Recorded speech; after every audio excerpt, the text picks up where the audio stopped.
السلام علیکم ورحمۃ اللہ وبرکاتہ۔ اعوذ باللہ من الشیطان الرجیم، بسم اللہ الرحمن الرحیم۔ رب اشرح لی صدری ویسر لی امری واحلل عقدۃ من لسانی یفقہوا قولی۔ رب زدنی علما، اللہم فقہنا فی الدین، اللہم انا نسألک علما نافعا ورزقا طیبا وعملا متقبلا، آمین یا رب العالمین۔ چلیے آج ہم دیکھیں گے آیت نمبر 66 سے۔ سب سے پہلے ہم لفظی ترجمہ دیکھیں گے۔ فَجَعَلْنَاهَا، تو ہم نے اس واقعے کو بنا دیا، نَکَالًا عبرت، لما ان کے لیے جو، بین یدیہا اس کے سامنے، وما خلفہا اور جو اس کے پیچھے تھے، وموعظۃً اور نصیحت بنا دیا، للمتقین پرہیزگاروں کے لیے۔ وَإِذْ قَالَ اور جب کہا، موسیٰ نے، لِقَوْمِهِ اپنی قوم سے، اِنَّ اللَّهَ بے شک اللہ تعالی، یأمرکم تمہیں حکم دیتا ہے، ان یہ کہ، تذبحوا تم ذبح کرو، بقرۃ گائے۔ قالوا ان سب نے کہا، اتتخذنا کیا تو کرتا ہے ہم سے، ہزواً مذاق۔ قال اس نے کہا، اعوذ میں پناہ مانگتا ہوں، باللہ اللہ تعالی کی، ان اکون کہ میں ہو جاؤں، من الجاہلین جاہلوں میں سے۔ قالوا ان سب نے کہا، ادع لنا آپ دعا کریں ہمارے لیے، ربک اپنے رب سے، یبین وہ بیان کرے، لنا ہمارے لیے، ما ہی وہ کیسی ہو۔ قال اس نے کہا، انہ یقول بے شک وہ فرماتا ہے، انہا بے شک وہ، بقرۃ گائے، لا فارض نہ بوڑھی ہو، ولا بکر اور نہ چھوٹی عمر کی ہو، عوان جوان ہو، بین ذالک اس کے درمیان، فافعلوا پس تم سب کر لو، ما تؤمرون جو تم سب کو حکم دیا جاتا ہے۔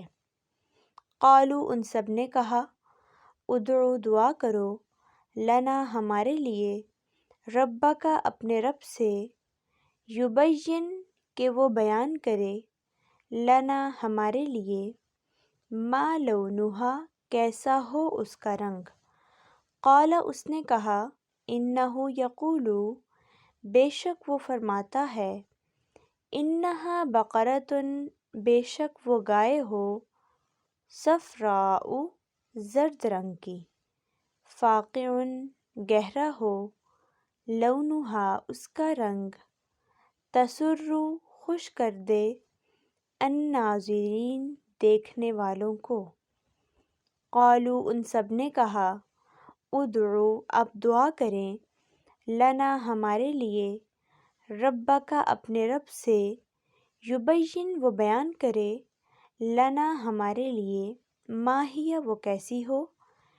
ان البقرہ بے شک گائے، تشابہ علینا مشتبہ ہو گئی ہے ہم پر، وَإِنَّا اور بے شک ہم، انشاء اللہ اگر اللہ تعالی نے چاہا، لمہتدون ضرور سب ہدایت پا لیں گے۔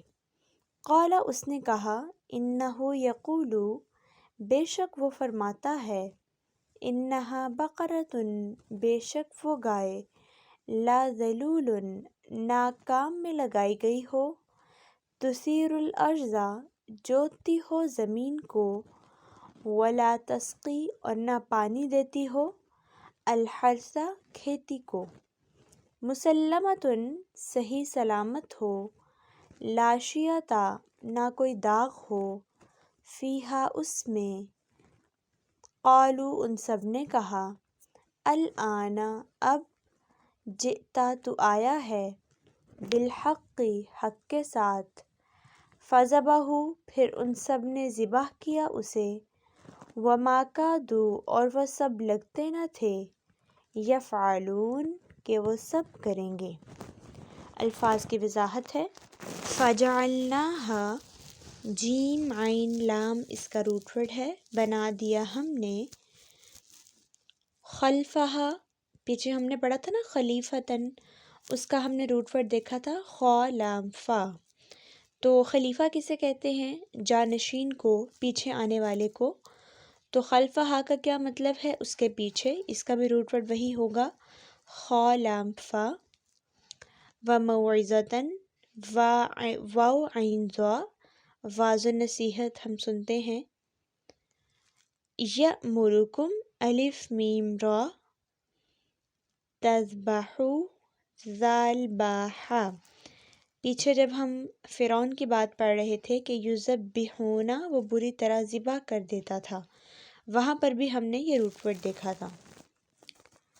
اعوذ عین واو ذال جاہلین جیم ہا لام، پھر اسی طرح یبین با یا نون۔ یہ آیات انشاءاللہ آپ کے لیے بہت زیادہ آسان ہوں گی، کیونکہ اس میں بار بار الفاظ آ رہے ہیں، جیسے قال، انہ، یقول، قالوا۔ تو ان آیات کو یاد کرتے ہوئے انشاءاللہ آپ کے لیے مشکل نہیں ہوگی۔ فارض فارضات، بکر با کاف را۔ اس کے بعد دیکھیے ادعو بار بار آ رہا ہے، لونہا لام واو نون۔ لون واحد ہوتی ہے اور الوان کہتے ہیں جمع کو۔ آگے دیکھیے صفراء صاد فا را، تسر سین را را۔ سرور ہم اردو زبان میں کہتے ہیں، تو وہ بھی اسی روٹ ورڈ کے ساتھ آتا ہے۔ تشابہ شین با ہا، ذلول ذال لام لام ذلت، پھر اسی طرح تذلیل ذلیل ایک ہی روٹ ورڈ سے آتے ہیں۔ تسقی پیچھے ہم نے دیکھا تھا استسقا سین قاف یا، تو تسقی کا بھی سیم روٹ ورڈ ہوگا۔ مسلمۃ سین لام میم، فذبحوها دوبارہ آ گیا ذال با ہا، یفعلون فا عین لام اس کا روٹ ورڈ ہوگا۔ آج ہم نے آیت نمبر 71 تک دیکھا، کیونکہ یہاں تک ہمارا رکوع مکمل ہو رہا تھا۔ انشاءاللہ اگلے رکوع سے اور آیت نمبر 72 سے ہم اگلی کلاس میں دیکھیں گے۔ ربی اشرح لی صدری ویسر لی امری واحلل عقدۃ من لسانی یفقہوا قولی۔ السلام علیکم ورحمۃ اللہ وبرکاتہ۔ آئیے دیکھتے ہیں کہ آیت نمبر 66 میں اللہ سبحانہ تعالیٰ ہمیں کیا حکم دے رہے ہیں۔ فجعلناہا تو ہم نے اس واقعہ کو بنا دیا، نکالاً عبرت، لما ان کے لیے جو بین یدیہا اس کے سامنے، وما خلفہا اور جو اس کے پیچھے تھے، وموعظۃً اور نصیحت بنا دیا، للمتقین پرہیزگاروں کے لیے۔ تو پھر ہم نے اس بستی کو عبرت کا سامان بنا دیا ان کے لیے جو سامنے موجود تھے، اس زمانے کے لوگ، اور ان کے لیے بھی جو اس کے بعد میں آنے والے تھے، اور ایک نصیحت بنا دیا اس پورے واقعہ کو اہل تقویٰ کے لیے۔ اب آیت 67 ہے، اس آیت سے ایک نیا ٹاپک شروع ہو رہا ہے۔ ہم دیکھتے ہیں کہ اس میں اللہ سبحانہ تعالیٰ ہمیں کیا احکامات دے رہے ہیں۔ بنی اسرائیل میں ایک عامل نامی شخص کا قتل ہو گیا تھا، اور قاتل کا پتہ ہی نہیں چل رہا تھا۔ اللہ سبحانہ تعالیٰ نے حضرت موسیٰ علیہ السلام کے ذریعے سے یہ حکم دیا کہ ایک گائے ذبح کرو اور اس کے گوشت کا ایک ٹکڑا مردہ شخص کے جسم پر مارو، تو وہ جی اٹھے گا اور بتا دے گا کہ میرا قاتل کون ہے۔ بنی اسرائیل کی تاریخ میں ہمیں بہت سے معجزات ملتے ہیں، اور ان معجزات کے بارے میں ہم انشاءاللہ اگلی کلاسز میں پڑھتے رہیں گے۔ یہ بھی انہی معجزات میں سے ایک معجزہ تھا۔ گائے کے ذبح کرنے کا ایک مقصد یہ بھی تھا کہ بنی اسرائیل کے دلوں میں جو گائے کی محبت اور اس کی تقویض ان کے دلوں میں رچ بس گئی تھی اس کو ختم کرنا تھا، اور پھر انہیں یہ بھی دکھانا تھا کہ مردہ آدمی زندہ بھی ہو سکتا ہے۔ اس طرح زندگی بعد الموت کا ایک نقشہ انہیں اس دنیا میں بھی دکھانا تھا۔ تو بنی اسرائیل کو جب گائے ذبح کرنے کا حکم ملا تو ان کے دلوں میں جو بچڑے کی محبت اور گائے کا تقدس تھا وہ جاگ اٹھا۔ اس وجہ سے انہوں نے اس حکم سے کسی بھی طرح سے بچ نکلنے کی پوری کوشش کی اور طرح طرح کے سوالات کرنے لگے کہ وہ گائے کیسی ہوگی، اس کا رنگ کیسا ہوگا، کس طرح کی ہوگی، کس عمر کی ہوگی۔ بالآخر جب ہر طرح سے ان کو گھیرا ڈال دیا گیا اور سب چیزیں ان کے سامنے واضح کر دی گئیں، تب انہوں نے نہ چاہتے ہوئے بھی اس حکم پر عمل کیا۔ اب یہاں پر ہم آیت 67 سے دیکھیں گے۔ وَإِذْ قَالَ مُوسَىٰ لِقَوْمِهِ، اور جب کہا موسیٰ نے اپنی قوم سے، اِنَّ اللَّهَ یَأْمُرُکُم، بے شک اللہ تم میں حکم دیتا ہے، ان تذبحوا، یہ کہ تم سب ذبح کرو، بقراتن گائے، قالوا، ان سب نے کہا، اتتخذونہ ہزوا، کیا تو کرتا ہے ہم سے مذاق، قالا، اس نے کہا، اعوذ باللہ، میں پناہ مانگتا ہوں اللہ کی،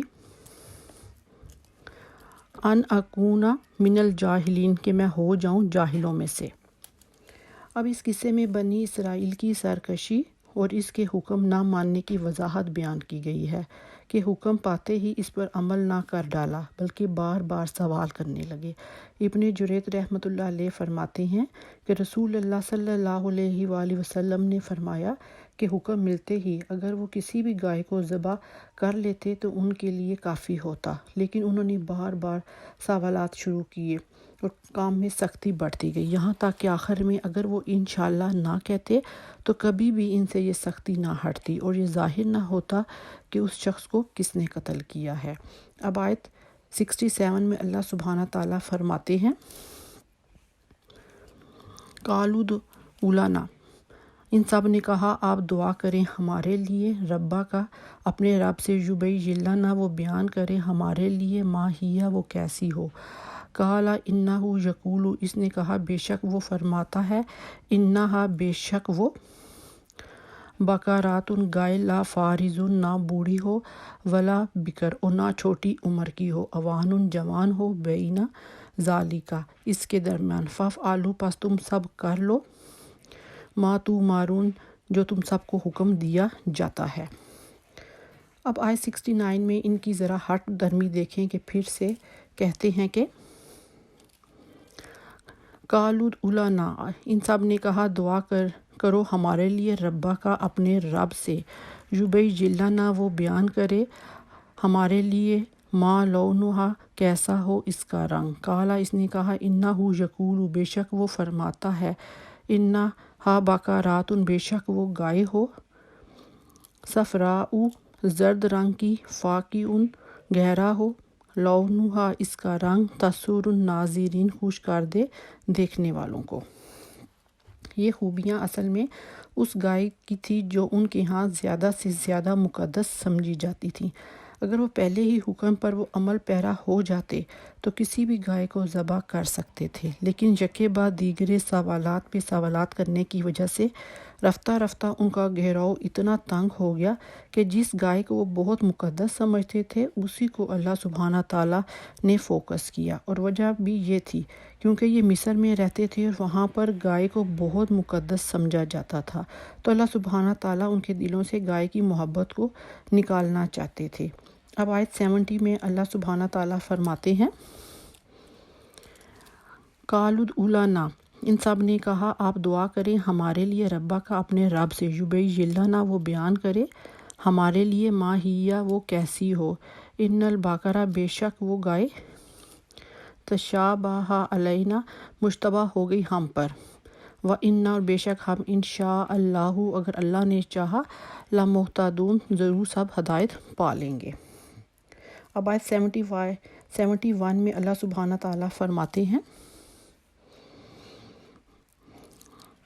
قالا، اس نے کہا انہو بے شک یقولو وہ فرماتا ہے انہا بقراتن بے شک وہ گائے لا ذلول نہ کام میں لگائی گئی ہو تثیر الارض جوتتی ہو زمین تثیر الارض جوتتی ہو زمین ولا تسقی اور نہ پانی دیتی ہو الہر سب کھیتی کو مسلماتن صحیح سلامت ہو لا شیاتا نہ کوئی داغ فیہا اس میں قالو ان سب نے کہا الآن اب جیتا تو آیا ہے بالحق کی حق کے ساتھ فذبحوہا پھر ان سب نے ذبح کیا اسے وما کادوا یفعلون اور وہ سب لگتے نہ تھے وہ سب کریں گے۔ اب یہاں پر دیکھیں کہ انہوں نے سوالات پر سوالات کرتے کرتے اپنا گھیراؤ اتنا تنگ کر لیا کہ نہ چاہتے ہوئے بھی وہ اپنی مقدس سنہری گائے کو ذبح کرنے پر مجبور ہو گئے۔ رسول اللہ صلی اللہ علیہ وآلہ وسلم نے فرمایا کہ تم وہ نہ کرو جو یہودیوں نے کیا کہ ہیلے بہانے کر کے اللہ کی حرام کردہ چیزوں کو اپنے لیے حلال کر لیتے تھے، یعنی شرعی احکام میں بہانے کرنے سے باز رہو۔ اب یہاں پر ہمیں ایک بہت بڑا سبق ملتا ہے، جب ہمارے سامنے اللہ سبحانہ تعالیٰ کا کوئی حکم آئے تو ہمیں پوری کوشش کرنی چاہیے کہ اپنی وسعت کے مطابق اس پر فوراً عمل کریں۔ اگر ہم اس کے بارے میں سوالات کرتے رہیں گے، کبھی کہیں سے پوچھ رہے ہیں کبھی کہیں سے پوچھ رہے ہیں، اب وہی حکم ہمارے لیے اتنا مشکل ہو جاتا ہے عمل کرنا۔ اسی لیے نبی کریم صلی اللہ علیہ وآلہ وسلم نے بھی زیادہ سوالات کرنے سے منع کیا کہ تم دین میں زیادہ سختی پیدا کر دیتے ہو۔ اب یہاں پر ان آیات میں ہم ایک قصہ پڑھ رہے ہیں، انشاءاللہ اس کی ڈیٹیل جو ہے وہ اگلی آیات میں آئے گی۔ تو اللہ سبحانہ تعالیٰ سے دعا کرتے ہیں کہ اللہ سبحانہ تعالیٰ ہمیں یہ توفیق عطا کرے کہ ہم زیادہ سوالات کرنے سے بچ جائیں جب ہمارے سامنے اللہ سبحانہ تعالیٰ کا کوئی حکم آئے، اور ہم اپنی استطاعت کے مطابق اس پر عمل کرنے والے بن جائیں۔ آمین ثم آمین۔ ان آیات سے ہمیں یہ سبق ملتا ہے کہ شروع میں جب انہیں گائے ذبح کرنے کا حکم ہوا تھا تو کسی خاص قسم کی گائے انہیں نہیں بتائی گئی تھی، چنانچہ وہ کوئی بھی گائے ذبح کر لیتے تو حکم پورا ہو جاتا، لیکن انہوں نے خام خواہ سوالات پہ سوالات کرنے شروع کر دیے، جس کے نتیجے میں اللہ تعالیٰ نے بھی نئی شرطیں عائد فرما دیں اور ایسی گائے تلاش کرنا مشکل ہو گیا جو ان شرطوں پر پورا اترتی، یہاں تک کہ ایک مرحلے میں ایسا محسوس ہونے لگا کہ شاید وہ ایسی گائے تلاش کر کے ذبح کرنے کے قابل ہی نہیں ہوں گے۔ اس واقعہ سے ہمیں کیا سبق ملتا ہے کہ بلا وجہ غیر ضروری کھوج میں نہیں پڑنا چاہیے، جو بات جتنی سادہ ہو اس پر اتنی ہی سادگی سے عمل کر لینا چاہیے تو سب کے لیے آسانی ہو جاتی ہے۔ اللہ تعالیٰ ہم سب کے لیے آسانیاں پیدا کرے، آمین ثم آمین۔ السلام علیکم ورحمۃ اللہ وبرکاتہ۔